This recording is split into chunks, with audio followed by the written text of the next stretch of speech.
Arman Tsarukyan's buzzsaw victory through Beneil Dariush taught us a couple things. One, being in the top 5, that's probably the least of my man's concerns. We have title aspirations. The man might be one fight away from a rematch with Islam Makhachev. This is what, 5 some odd years in the making? This is a storyline that we need to talk about, folks. But UFC Austin, in a nutshell, I think that this was a storyline of have fights outside of the apex. Jalen Turner, Bobby Green, fireworks. We had a lot of slam KOs, finishes across the board. 9 of 12 finishes on the night. A lot of stuff to talk about, folks. Welcome back to another episode of the Bloody Water Podcast. My name is Derick G, and breaking it down with me, as always, is the Santa Fe bomber, the New Mexico native, AJ. Man, Austin showed up, showed out. Moody Center. I believe that this was the highest grossing entertainment event in the history of that venue. UFC still got it going, baby. What'd you think of the fights this weekend, man? You know Texas must be showing up, Derek, when Moody Center outsells country concert tickets, the rodeo, everything else that goes on over here. You know, fight fans must have showed up in Austin, Texas. It was a great night, and I think the energy of the crowd really provided to those finishes that you're talking about and to the chaos that we saw unfolding, whether it was the pre-fight shenanigans, stuff that happened in the actual octagon, or maybe even the post-fight. It was a lot of fun, man. I had a great time this weekend. What'd you think, Derek? I thought it was crazy, man. 10 performance bonuses on the night. I mean, that's a lot of bread. Thanks for the extra cheese, baby. Like I said, 9 finishes in 12 fights. Arman Tsarukyan and Bobby Green getting into it before the fight at the Fighter Hotel. There was a lot of madness going on.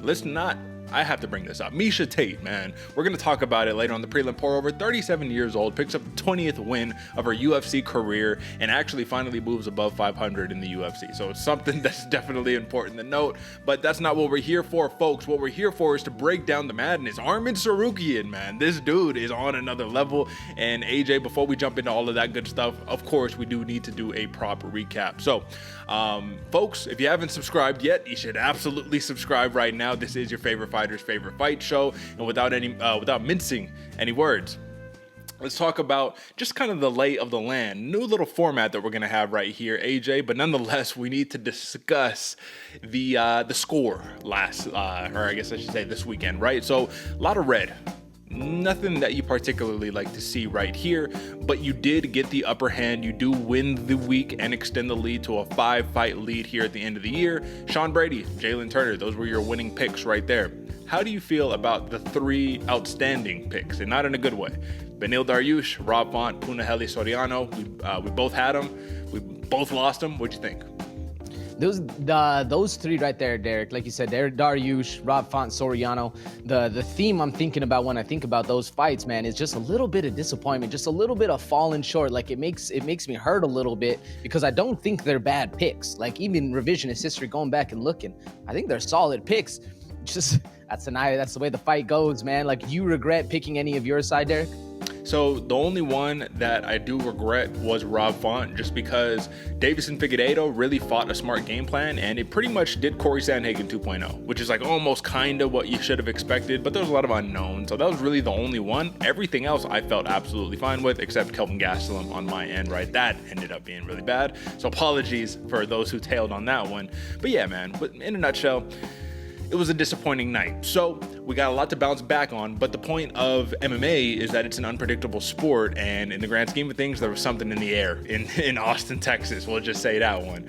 But this is the part that I really feel for, AJ. I was on a hot streak on the props, lost my prop outright completely. You were really you had a trajectory. You had a line of logic that was sound, but Brady's good, and he got the finish. So what do you think about that plus 100 goes the distance, man? Would you take it again, or did you think, maybe that was a little too risky?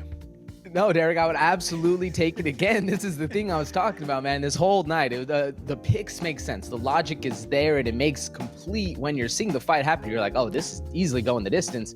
And then next thing you know, you see Sean Brady just jump on a Kimura and start cranking a shoulder, and yeah, man, I honestly, for about 10 seconds, thought, oh, Kelvin Gastelum's getting out of this. My prop block's still in contention. No, Sean Brady's a gangster, man. What about you, Derek? TKO, Soriano. I know it sounds, again, logical from the jump, but what do you think? Listen, man, I was talking on Twitter with a couple of folks, man, and feel free, fight nights, we're live tweeting and all that good stuff. Join us, folks. You could follow me at D496_, AJ at the Santa Fe Bomber. But yeah, we was talking with some folks, and they're just saying, man, like Soriano has all the tools. He has a high-level training camp in Vegas, man, but sometimes he just doesn't show up, and it almost felt like, and we'll talk about it in a moment, almost felt like just a lack of urgency throughout the night. Dustin Stoltzfus submits him. That was his path to victory, but the way he got there, we'll talk about it. So yeah, that was a big one. I will say for Kelvin Gastelum, that was the third submission loss of his career. So you were on a really good line of logic, man. I feel for yours more than I feel for mine, but that's the prop recap. Oh, let me not show you guys that yet. Let's talk about some main card though, AJ. Let's jump into these fights and straight break it down, baby. Let's get it. Have you seen that replay, buddy? Your head was bouncing around like a pinball machine. Time for some main card breakdown, Courtesy of your hosts, Derick G and AJ. So AJ, there's going to be a couple of things that I want to talk about during the segment of breaking down these fights, but the first thing that we of course need to talk about is Arman Tsarukyan's buzzsaw win, man. So listen, it took all of how long, man? I mean, honestly, not that long, maybe a minute, a little over a minute, but fourth strike landed, and pretty much we're right there. That's a buzzsaw KO. What did you think about the setup? Arman Tsarukyan throws the shot, doesn't really fake the knee, goes for the knee, deflects it, and just catches him perfectly with the shot that he doesn't see. My question to you is, what did you think about the shot? And is this more of perfect placement by Tsarukyan or chin wearing off after that KO loss for Beneil Dariush? Absolutely perfect placement, perfect timing, and power, man. The way Tsarukyan is able to throw it, not turning his hips, just literally his body uncorking from the knee and still having enough power to throw a right hand on the pipe that puts out Benny, which we have seen multitude of times. You really need to put Benny to sleep to be able to get the finish. But that begs your question, Derek, or that kind of more so makes sense of why you're asking the question. 2 knockout losses in a row for Beneil Dariush. Is the chin starting to go? I still don't think so. Maybe it might be. Maybe we'll see another one in the next fight he has. But I give a lot more credit to Tsarukyan for this fight and that performance and that precision in his output than anything else. Yeah, I'm pretty much right alongside with you right there. I think that Arman Tsarukyan was so to the point. And what I mean by that was just so definitive. That's the word. He was first. He executed his game plan instead of allowing Beneil Dariush the ability to kind of start setting traps and just kind of readjusting to what Tsarukyan did. In the pre-fight presser, this was a little telling. He was all like, I think that Beneil is going to wait for me and try to figure out what my game plan is, and I'm not going to allow him to do that. And it's like we saw that exactly. But the reality is, man, all of us expected this fight to go longer. All of us expected Arman Tsarukyan to be heavy on the wrestling, Beneil Dariush to do the scrambling. And what did we say all fight week? If somebody has better hands, it's Beneil Dariush. We have to eat crow for this because the result was what it was. It was definitive. There's no questions asked. But play this fight back 5 times, 10 times, man. Do we see this? Is this how high level Tsarukyan is, or is Beneil Dariush coming off of back-to-back just bad nights? That's an interesting question because in my mind, 10-time, a 10-fight streak, I still think Beneil has the better hands, especially when the fight gets longer, when you get a little tired and now it's no longer just an adrenaline dump. You're actually calculated and striking out there. I do think Beneil has the advantage. But then I started thinking about, Eric, when you're asking the question, Tsarukyan, he might have that in him. He might have gained those skills and really possess it. And in this fight, we just weren't able to see it. So that's why I want to give the knock to Beneil on this one. But Tsarukyan might have that acumen and might have that skill going forward. Who knows, Derek? Are you leaning one way or the other? Do you really think, Beneil outclasses Tsarukyan 8 times out of 10 on the feet? It's tough because sometimes you rise to the level of your opposition and sometimes you fight to the level of your opposition. I'm not saying that there's much of a difference between these guys, like drastically or anything like that, but I think that everything just kind of came together for Arman Tsarukyan in this one. Look at how he fought Joaquim Silva versus how he fought Beneil Dariush, right? The difference, or probably a major difference, is he was a slight favorite against Dariush. He was a minus 1,000 favorite against Joaquim Silva, so a little different pressure levels. But yeah, he came out, took what he wanted, said, I'm not going to call for a title shot unless I finish Dariush, and he finished him in dramatic fashion. So my idea is this. He might be one fight away from a championship, and this is the fight to make. Arman Tsarukyan, Charles Oliveira, #1 contender fight. Winner gets their rematch with Islam Makhachev. What do you think?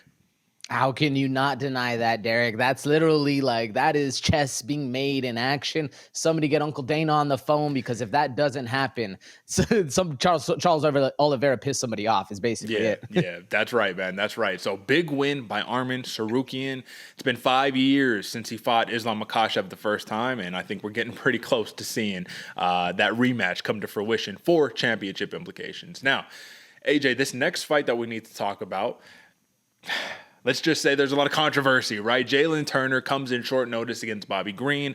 Unfortunately, Bobby Green was not able to kind of mimic, how would you say, that resurgence that a lot of us were kind of thinking that he was going to be having, right?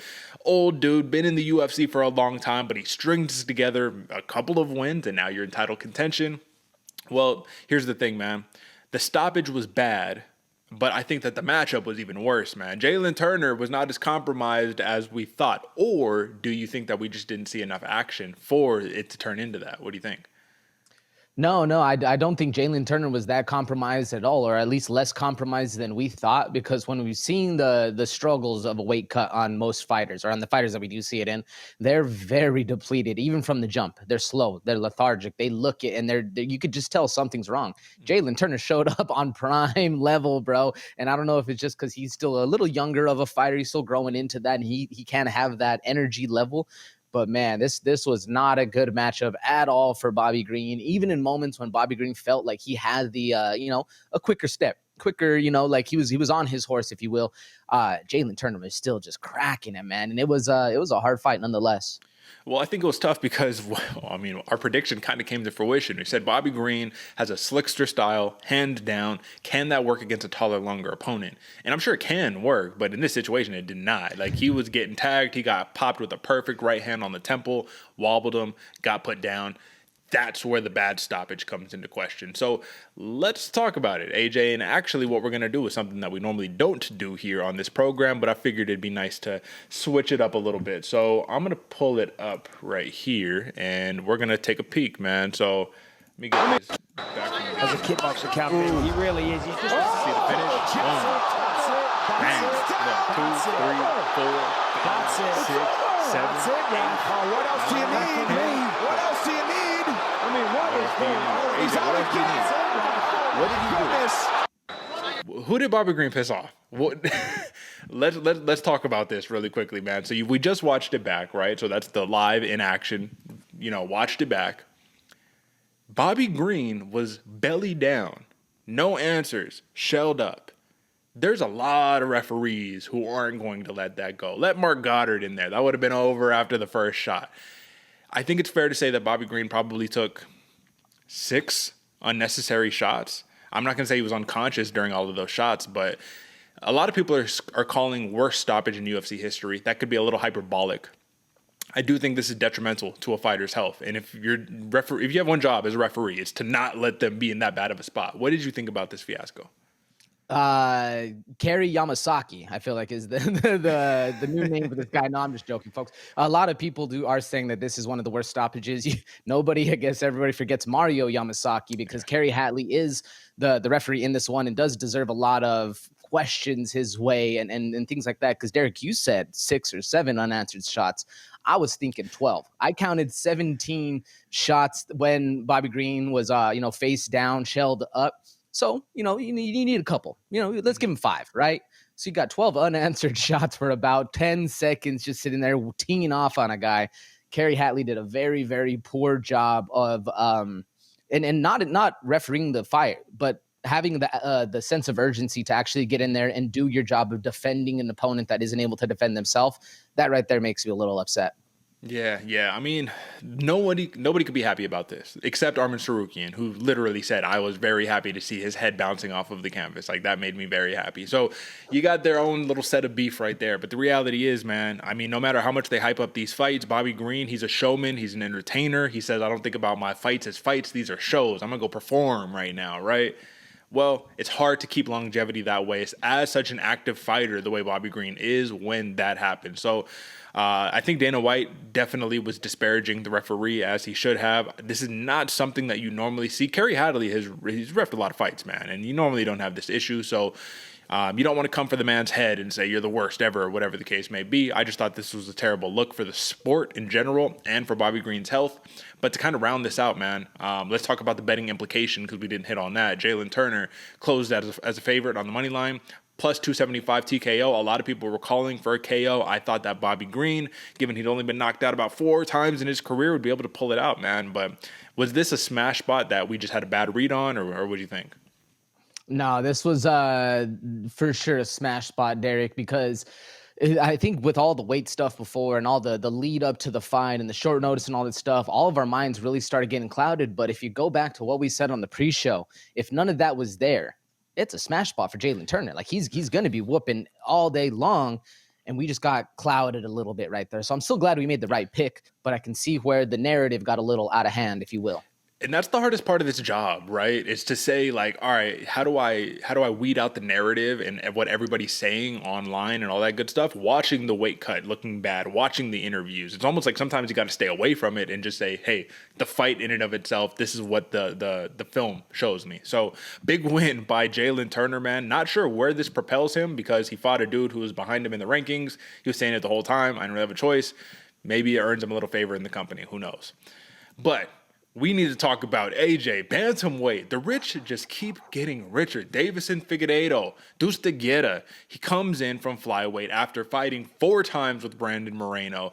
And I think that clouded people's judgment in their minds as well because he gets a new look, a new opponent, a new weight class, refilled, rejuvenated.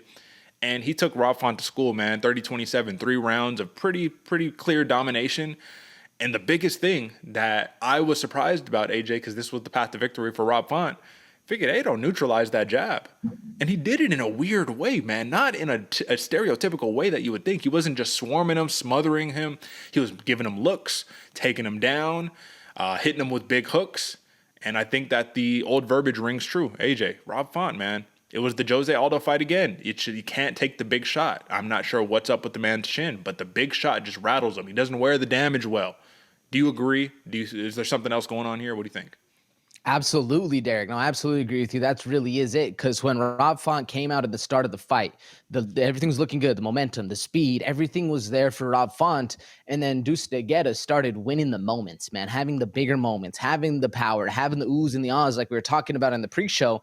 And then he just kept running with that momentum and solidified himself as one of the new dogs in the 135-pound class. And look good, man. You can't hold anything against Rob Font because Deiveson Figueiredo showed up and showed out for an incredible performance. But again, Rob Font just didn't seem to have the gumption to be able to stand toe to toe when Deiveson Figueiredo is throwing heat down the pipe. Yeah, man. I mean, let's take a look at some of these numbers right here. So let's see, full fight. I don't think that these numbers don't look accurate at all. I don't know why. You see that? Yeah. Yeah, 33-15 for Figueiredo. All right, let's switch on over to good old trusty ESPN. There we go. All right, that looks about right. Okay. Yeah, 53 total strikes to 48. So it was close, man. It was close back and forth action. But it felt like Figueiredo led all of the big moments, as you just mentioned right there. This is the biggest part, though, right here, man. 4 of 7 on the takedowns. Now, Font did a great job to kick off the fight, right? Using his legs, making sure that he is just creating sprawl opportunities, getting back up to his feet, not letting Figueiredo control him. And that's what I thought. If Figueiredo couldn't control him and Font could keep getting back up, going to be a long night. But who would have known, man? We knew the power would translate, I felt like, for Figueiredo, right? That was the number one thing he had going for him. He had massive power. I didn't think that the speed would be such an issue, man. Rob Font is clinical, but what's the phrase, AJ? Go ahead. What's the phrase? Power beats speed or timing, or go ahead. Speed beats power, timing beats speed. There we go, right there, man. So normally that's the case, but Figueiredo had the power and the speed, and he just demolished right there. So let's talk about ceilings. Rob Font, it's sad to say, man, but he might have found his ceiling in this division. It's not even sad to say, but he might have found his ceiling as a 5 to 10 guy, right? Which is not bad. Figueiredo, though, bro, he's the 4th, 5th, 6th guy that could be a champion in this division, man. What's the ceiling for Figueiredo? Can he actually fight a guy like Sean O'Malley and come up on top? Wow, oh man. Because I was thinking, like, what's the ceiling for Figueiredo? Probably to the top, probably champion. Like, he has that skill set. He's done it before. He has the the mindset and mentality to get it done. But against a guy like Sean O'Malley, or even a Petr Yan or Aljamain Sterling or anything like that seems like a hell of a mountain to climb. So I'm thinking right about there, contender, number 2, number 3, right around that spot. That's what I'm thinking, just realistically, if you will, until we see him prove otherwise. What do you think the ceiling is for Dustin Stoltzfus, Derek? Yeah, I just need to see him be able to defeat a guy like a Corey Sandhagen or Sean O'Malley, the really tall, long, lanky guys who can give him a lot of problems and who can grapple a little bit too. Sean O'Malley is more of the question mark, but Corey Sandhagen is my benchmark. Can you surpass Corey Sandhagen? If you cannot, you have a clear cap in this division. If you can, championship aspirations, pretty much right there. So big win for Dustin Stoltzfus. Like I said, the rich get richer in the bantamweight division. It was crazy to see. And then, Rob Font, I think gatekeeper for the time being, him and Calvin Kattar kind of in that same spot where you're right there. You're right on the cusp. Just got to string a couple together. And the older you get, the harder it's going to become. But for the time being, this victory, all about Dustin Stoltzfus, Deiveson Figueiredo, plus 325 decision, man. That was a big one. AJ, Sean Brady, this was a chalk smash spot that you hit on the money line, but in the grand scheme of things, actually, you hit on submission, right? You were kind of leaning submission for this? I was leaning submission. So, smash spot, clear. And this is another one of those things where, admittedly, sometimes you just got to take the flyer. You got to say, all right, the guy with the experience, the guy who's fought everybody, he should give this guy problems. But I think the thing that we learned about this more than anything, and this is going to be kind of weird, but I think we learned that Belal Muhammad is really good. That was like my number one point after watching this. I was like, Belal Muhammad is really, really good because Sean Brady just clinically, surgically dissected Kelvin Gastelum for 3 rounds until he got the submission right there. And Gastelum, we know can crack. We know can keep that front pressure. But the man couldn't stay on his feet to save his life, AJ. He threw a punch, he would fall over. He'd get tripped. There was no balance. Was this a bad night at the office for Kelvin Gastelum, or was this the beginning of the Sean Brady revenge tour? So normally I do lean one way or the other, Derek, and I actually think it was a little bit of both. A little bit of Kelvin Gastelum needing to find himself in the return to the division. The return to 170, find himself in that mode and in the spring of things, if you will. But also Sean Brady coming off of his first loss, this was one of those ones where he's like, dude, I need to also get back. I need to also do my due diligence and really become the fighter I was. So I think it was a culmination of both of those, right? Because I can't take anything away from Sean Brady in the performance he had and the damage he was doing and the things he was. But to your point, Derek, there were certain moments that Kelvin Gastelum just didn't look like the old Kelvin Gastelum.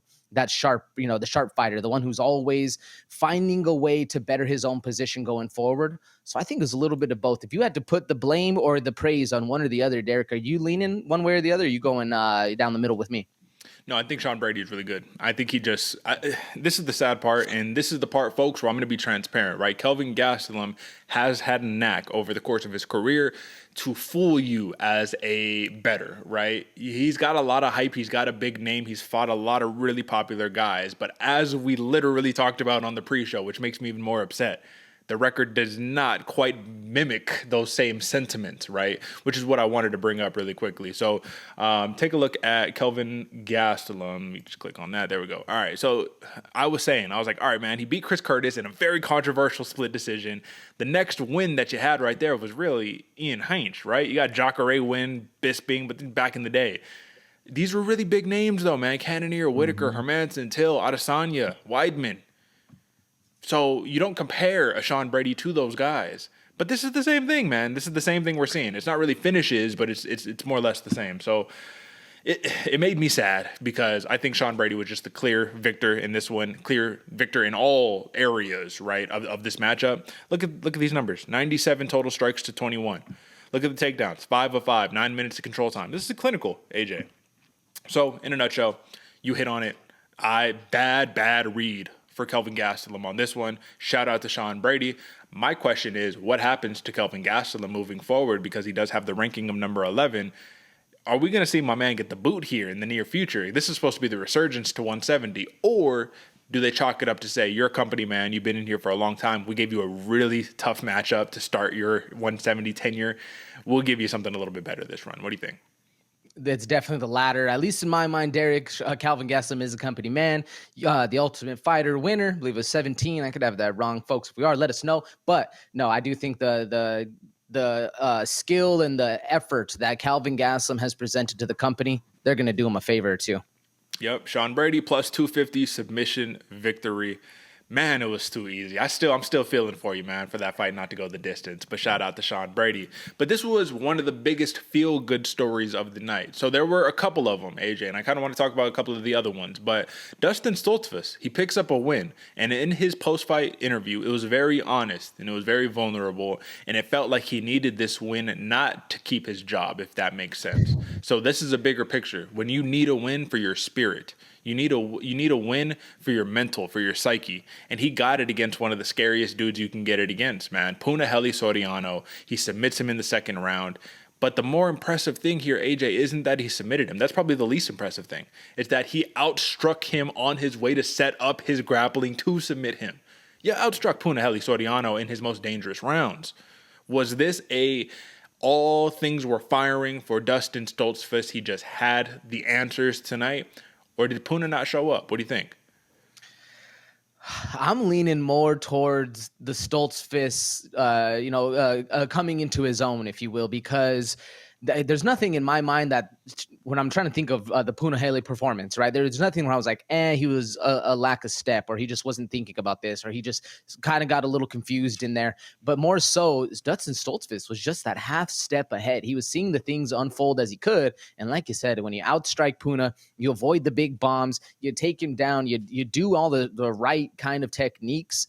Nothing much Puna can do against you because that's his kind of style of fight. So I give more acclaim to Dustin Stoltzfus in staying calm, staying composed, especially when you have an absolute marauder like Punahele Soriano throwing heat at you. It's a scary situation, and Stoltzfus really rose to the occasion.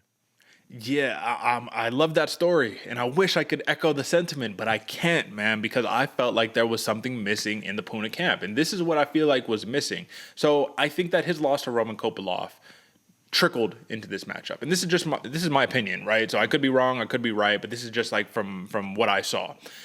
It looked like he didn't want to push the urgency too much in the beginning of the fight. And I think it was a cast tank, a cardio issue, right? To say, all right, this dude's going to try to wrestle. If he brings out that wrestling, I got to be ready to go. I want to make sure that I'm still all cylinders firing rounds 2, rounds 3 if I can't get him out of here. I landed with the left hand, rocked him, wobbled him a couple of times. And then all we saw was right hand, set up the left hand. Right hand, set up the left hand. Left hand, left high kick, left hand. And all of us were screaming. His coaches, everybody on Twitter were like, bro, string them together. Throw a right hook behind it. Like, you can't just keep throwing the left hand exclusively. Commentary team. Puna's only throwing that left hand, right? So when we saw that time and time again, we saw Dustin Stoltzfus throw a million teeps to Soriano. He eats them and just chilled. All right, walks forward, reestablishes. He let Stoltzfus dictate where the fight took place, dictate the range, dictate the pace, kind of dictate everything. And then once he started working the grappling, it was already over at that point, right? So Puna's already starting to breathe a little harder, getting a little frustrated, can't really land the big shot. And then Stoltzfus chokes him out. So that's my take on it. A little frustration on the side of being a fan of a guy in Soriano. So not even from a betting perspective, but being a fan of a guy who has all the tools that just didn't seemingly put it together. That's what I saw. Now, am I wrong, AJ? Am I a disgruntled fan? You know what I mean? Or am I a dude who's like, fuck, Soriano, plus 130 TKO, that was a smash. You could have had that. What do you think? No, I don't think you're wrong, Derek, but I still do think, ironically enough, that sentiment that you're saying actually echoes what I'm saying as well, because when you're going in there, you're confident. Maybe, the Roman Kopylov loss and the output and effort and everything like that, maybe that's in your mind. And then it starts to become that self-fulfilling prophecy whenever you think, okay, I need to have a lot of output. Every time I do, Dustin Stoltzfus is just a half step ahead of me. Every time I'm looking for this, man, he's avoiding these. Or, I hit him with my big bombs, and now he's back to normal. Now he's still bouncing around. He's doing all this. What's going on? And it becomes that self-fulfilling prophecy of, what do I need to do? Do I need to overextend myself? Well, then I can get put out. Like, do I need to do something different? Well, then I can get choked out. Like, there's all these things that can go on in the mind of a fighter. But I still think it was Stoltzfus that's able to have that performance that makes Punahele Soriano kind of get in his mental about it, if you will, because you're right. There was a lack of output. There was those big bombs. And whenever you doubt yourself in a fight, you go back to what you do best. And what Puna does best is take your head off. But it's not in a combo. It's in big bombs. So that's why I'm not too shocked by it. I mean, look at these numbers, man. 78 of 140 for Stoltzfus, 33 of 76 for Puna. That's what I'm talking about. There was no output right there. So when you throw one at a time, the dude who's just chopping away at the legs, at the body, at the head, that's the guy that's going to do it. 4 of 7 on takedowns. That's the other thing. We didn't see Puna try to shoot. It was just a rough performance right there. So that's really all that I have to take away from the Puna side. But again, Stoltzfus was firing on all cylinders, man. He put it together this go around. And one of the things that I thought was the best is he said, hey, I was really scared for this fight, man. And sometimes that takes a lot of my energy away on fight night. Sometimes that hampers my performance. But today I got the job done. So again, a man who did not need a win just to save his job, even though 1-4 in the UFC, you got to get the win. You have to at this point. But a man who needed a life victory, and I thought this was a big life victory for Dustin Stoltzfus and for those who life's knocking them down and they don't quit and they don't give up on themselves. That's the feel-good story right there. Do you agree? Absolutely, folks. Sometimes, I don't know about y'all's jobs, but sometimes I know for sure in mine, I'll be sitting there thinking, man, I need a win. And it's when you fight the hardest, you grind it out, you get your teeth a little dirty in there, you get the win and it feels even better. And this performance, Dustin Stoltzfus. That's right. So shout out to Dustin Stoltzfus. This was a action-packed main card, but that's not where the action ends. Now we got some prelims that we need to talk about. So we got some storylines. We got some historic moments that we're going to break down. But before we do all of that, make sure that you do click that subscribe button. Tell a friend to tell a friend. If you are sticking around with us at this segment of the show, you didn't just catch the recap and dip on out, then you're a real one. We love you. We appreciate you. And again, if you haven't hit the subscribe button, what are you doing? All right. AJ, let's talk about a couple of prelims here. And of course, let me bring up the proper prelim screen. It's the first one that we need to talk about, man. Miesha Tate, 37 years old. And again, AJ, I fell for it. I was leaning Avila on this one. I even threw Avila in one of my parlays. And this was the classic striker who's taken 2 years off talking about I've done nothing but wrestle, shows zero ability to sprawl, stuff a takedown, or do anything to match the grappling of a Miesha Tate. And AJ, I almost feel dumb because didn't I say that on the pre-show? I was like, I don't think 2 years is enough time to really be able to match what Miesha Tate does. And clinically, Miesha Tate just for 4 or 5 takedowns, 10 minutes of control. I mean, what do you think of this? As a classically trained striker, right, folks? That's what I grew up doing, striking. I'll get in there and I'll be like, all right, man, I'm going to train really hard for wrestling. I'm going to focus on this. And then when you're in training and the people you're working with, they're letting you do things. So you think, man, I'm working really hard. I'm going to go in there. I'm going to put up a solid performance of all the skills I've been working on. And little did you know, the other wrestlers were just helping you out, where you go into an actual fight now and you get absolutely demolished in the wrestling game. That's exactly what I think this was. Avila just having moments of success in her own life and in her own training, and then you get to the real performance and you realize Miesha Tate is just another level above what you were prepared for. That was it to me, man. Yeah, it was a rough one, man. The roughest part is that Avila never had the ability to even get off of her cage side corner right there. Like, she would just stand still, Tate just bum rushed her and just straight into start of a takedown. And the biggest thing is that it's like, okay, well, if there's one thing that we can maybe try, it's like move laterally, maybe move to your side. Like, Miesha Tate ran in a straight line and still got her. That's, to me, is deer in headlights. That's, oh, fuck, what's going on? Right? And I get it. That's a scary moment. This is a big opportunity. Miesha Tate in front of you. But then again, this is the thing that I want to talk about. I didn't want to bring it up, but I was like, we kind of have to. We've talked about this for years now, right? The fighter who just had a kid coming off of their first fight off of having the kid historically do terribly, right? They almost always across the board are losing their first fight back. Curse, AJ? Am I reading into this? Or is Miesha Tate just clearly everybody should have been on her? The game has not passed her by, clearly. No, the game has not passed Miesha Tate by at all. So I want to take nothing away from the cupcake side. But to your point, Derick, it might be that mama bear curse. That first fight back, we've seen a lot of female fighters happen where you're just getting back into the mold. You know, you haven't really found that spark yet. You lose your first one, and then you come back. And we've seen it with Mackenzie Dern, She's the one that comes off the top of my head right away. But we've seen it happen where the mom fighters, now that they're mama bear, it's that second fight, and then they really start picking up steam and really start going for it. So I'm excited to see where Avila goes after this one. But yeah, I do think there's a curse there for that first time back. Yeah, Nina Ansaroff, that's another one that you could definitely mention. We'll see what happens with Tisha Torres as she comes back. So it's a rough one, man. But this one is one where Miesha Tate looked like classic vintage Miesha Tate, 37 years old, man, with that type of a performance. Back at 135. I guess that's the other part, too. She had to kill herself, get down to 125, called it a failed experiment, and just went back up to where, she was normally at. So there's that. All right, man. Now let's talk about the historic moments. And it's not just going to be history made in the camp of Cody Brundage and Drakkar Klose throwing up some nasty bombs, but this is another one where, just like the Bobby Green, Jalen Turner, I want to watch it. And let's talk about it, man.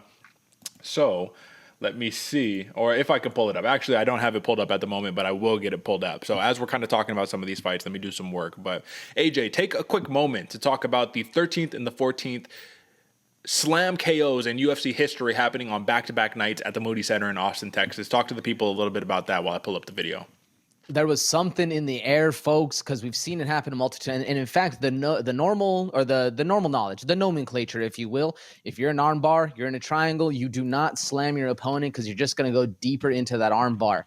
Well, something was different, man. People weren't hooking the legs as they get picked up because Slam City all day long out here in Austin, Texas. It felt like we were back on 6th Street in the downtown area, but no, we're at the Moody Center because this was crazy. And I even, if you're following along with the live tweets, like Derek said, go make sure you hit the links to get his tweets as well. I'm over there tweeting Jiu-Jitsu be damned tonight because it is a performance night. Like, these people are out here performing. The normal stuff isn't necessarily working. And it was wild to see people's heads bounce off the canvas 2 times back to back, especially when you don't really see that happen. We see slams all the time, but not really from these positions. Derek, did you get it pulled up? And what'd you think? I got it pulled up, brother. So we're going to watch both of them back to back, right? So the first one is going to be the close one that happened in real time, right? And then the Brundage one after that one. So here we are, folks. So this is a shout out to Kaposa, man. This dude just has every video. I don't know how he does it. Every video pulled up at every moment, right? Live, ready to go. This is after the Jordan Levitt one. So let's pull this sound up because I want to hear the thud against the canvas. And let me hit play. Here we go. Oh! The closed guard. All right, so look at that. Look at that. Got the arm bar. Boom.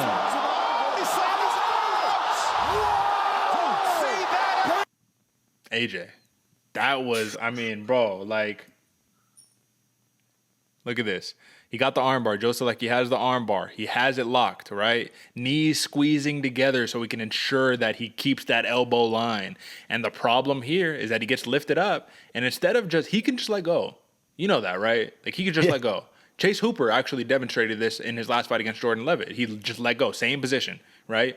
But instead, Drakkar Klose picks him up, turns him a little bit, boom, slams him on the head. Drakkar picks him up, slams him up. Was a follow-up shot, would it have been warranted? Was it a super necessary if he would have got it in? Or do you think, nah, man, come on, be the bigger man? What do you think? Super necessary. No, I'm just joking. Yeah, no, this was one of those ones where you see him just kind of limp over. There's no hate here. There's no beef here. Nobody's talking shit. Yeah, let it slide because, yeah, no, it sounded like an NBA or a volleyball spike or like an NBA block. Like, it sounded loud, man. That was wild. And that's one of those where they say, man, the TV broadcast will never do it justice. If you were there and you heard it, that was one that you haunts you in your nightmares. You know what I mean? But that was the big win by Klose. Let's pull up the second one. Slams him on his head. Shout out Courtney Casey. All right, here we go. All right, so locks up the triangle. So problem number 1. All right, triangle's locked up. You know he's going to pull my man up. And Brundage is he's going to pull the slam. Follow-up shots. Done. So here, all right, so again. So Reese was looking fire, man. Look, he pulls up that triangle perfectly, doesn't quite have the angle, so he can't get the lock in the way that he wanted to. He sits into it a little bit deeper as he's going to, say, all right, time to pick you up. Cody Brundage, right? Powerful man. Starts pulling him up. And this is the craziest part, man, because normally in this spot, you'd feel confident you land on your back of your neck. But the way he slams him, he almost catches that angle to look. He would have been on his back, and nope, now you're head first, dink, side of the head again. And follow-up shots. So, AJ, that was historic, man. And it's crazy to see it because it was like that was the 13th and the 14th knockout, slam knockout in UFC history, and they happen to happen on back-to-back fights. So that's where people are like, all right. And I said it too. I was like, man, listen, in MMA, jiu-jitsu works until it doesn't, you know what I mean? And that's a spot where protect yourself at all times. You're flying in the air because a grown man has picked you up. Let go, and try to slap fall, try to break fall, try to not get slammed on your head. But easier said than done. So any remaining thoughts on that one? Easier said than done, man. This is wild. It's crazy how you're right, Derick. MMA, where jiu-jitsu works in MMA 98% of the time, and hopefully that other 2% you're not getting slammed on your head. That's right. But, easier said than done. So we'll just leave it at that one. All right, man. Okay, so let's talk about your sleeper next, man. Rodolfo Bellato. This dude came with the round of the year contender, fight of the year contender, fight of the night. I thought it was going to be. Instead, they gave him a performance bonus, which is well deserved. But, man, he came back from the dead.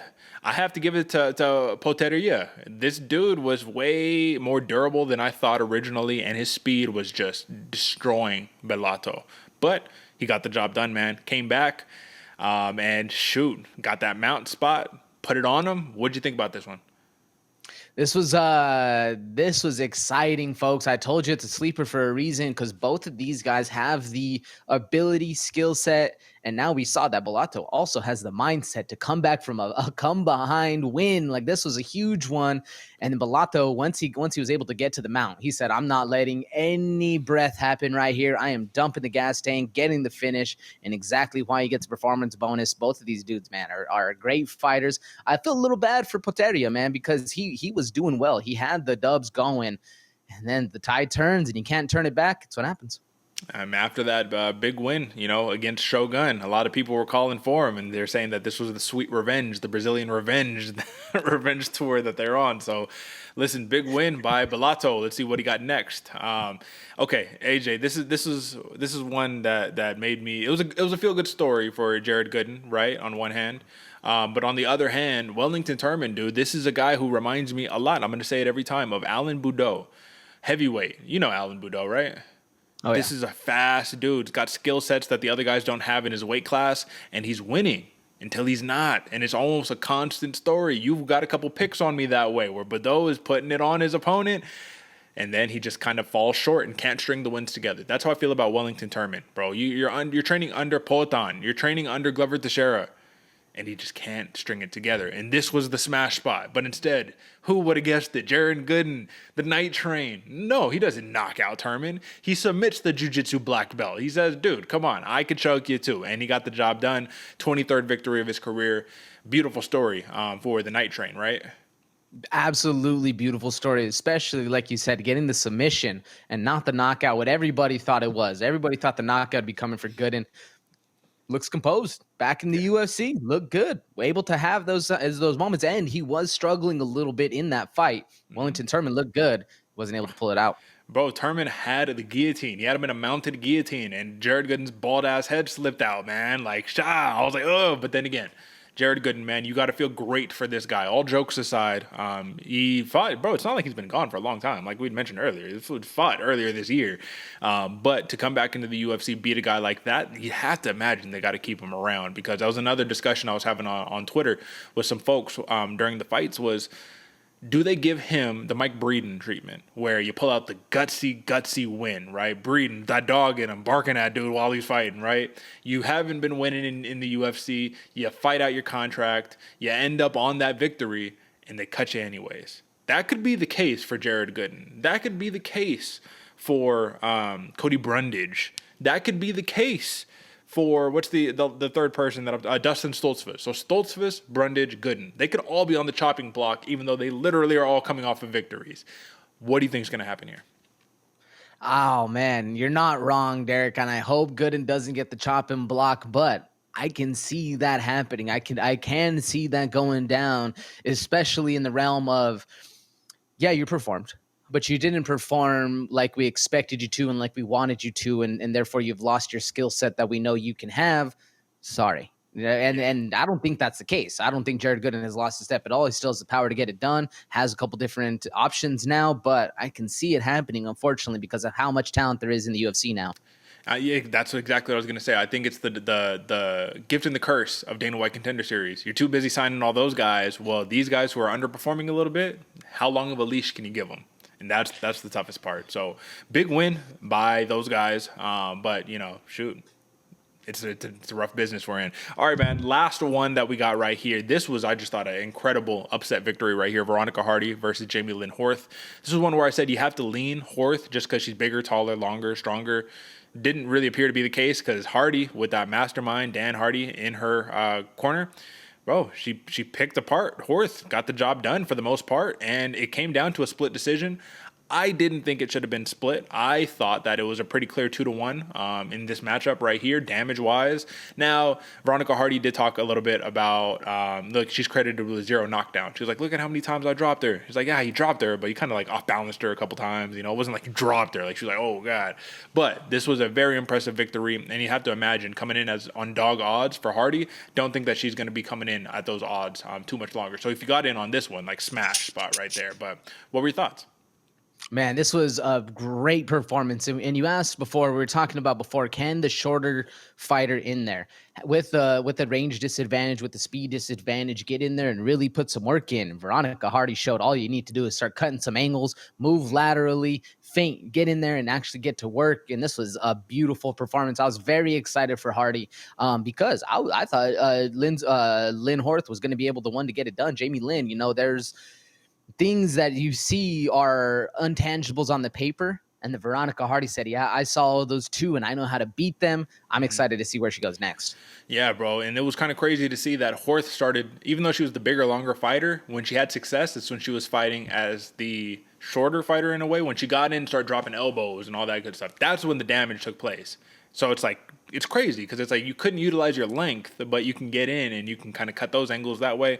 Big win. And that is pretty much a recap across the board, folks, of UFC Austin. Man, this was an event. We had to break them pretty much all down, man, right? Any last words on this one? Man, this was an event, folks. And like Derek said at the beginning, get out of the Apex. Let's go see some other states because Austin, Texas showed up. Showed up and showed out. But we still got some business that we need to handle to round out the show here today. We need to do a rankings review. AJ, this is going to be, of course, of the lightweight division because it's feeling the excitement that we felt maybe 5 or so years ago. There was a point where lightweight was the belle of the ball. It was all anybody could talk about before bantamweight. And then all of a sudden bantamweight got super duper uber talented stacked, right? And lightweight just kind of fell into the background. But let's talk about this rankings review, my friend, and let's pull up the rankings. New look for the rankings, folks, right here. Wanted to make it a little bit more clear for us to all see. But if you take a look right here, what you will notice is the placement of Arman Tsarukyan. So we need to talk across the board. I have Tsarukyan listed at number 6 in his division. UFC has him listed at number 8, and you have him listed at number 8. So you're on par with the consensus rankings. I've always been high on Tsarukyan. I just felt like he needed something big to break this top 5. He has done it, sir. So the question is now going to become, well, if he takes Beneil's spot, which I kind of don't think is going to happen. I think they're going to push Chandler up to 4, and then they're going to give they're going to give Tsarukyan number 5. Not sure what happens to Beneil at this point, but of these guys, Oliveira, Gaethje, Poirier, Chandler. If Tsarukyan was going to fight one, I already said it should be Oliveira, but who do you think would be the best matchup? I don't think Dustin Poirier will take this fight, just so I can put that out there, but what do you think? I don't think Dustin Poirier will take that fight. I also don't think Justin Gaethje takes that fight. He will, if push comes to shove, obviously. I think the first person to jump for it, the first person to ask for it, will be Iron Michael Chandler. And I think that's a hell of a fight because of the wrestling, because of just like the power. But I think the best fight to make, Charles Oliveira, all day long. What about you? Do you think Iron Mike? I saw a head shake right there. Nah, I don't think so because he's chasing McGregor. He's like, bro, this whole buildup, I'll wait as long as you give me McGregor so I can earn a bag, please. You know what I mean? So I think that we're in this dreaded spot in Arman Tsarukyan's career now where you've reached the top 5, meaning that we're going to see him maybe once a year. And I think they're all going to want to hold out for the same thing. So listen, already fought. Already fought? Yeah. Chandler? Did he fight Makhachev? Or no, it was just Oliveira. Let me see. I don't think he has fought Makhachev. I could be wrong. Let me see. Let me pull up Michael Chandler real quick.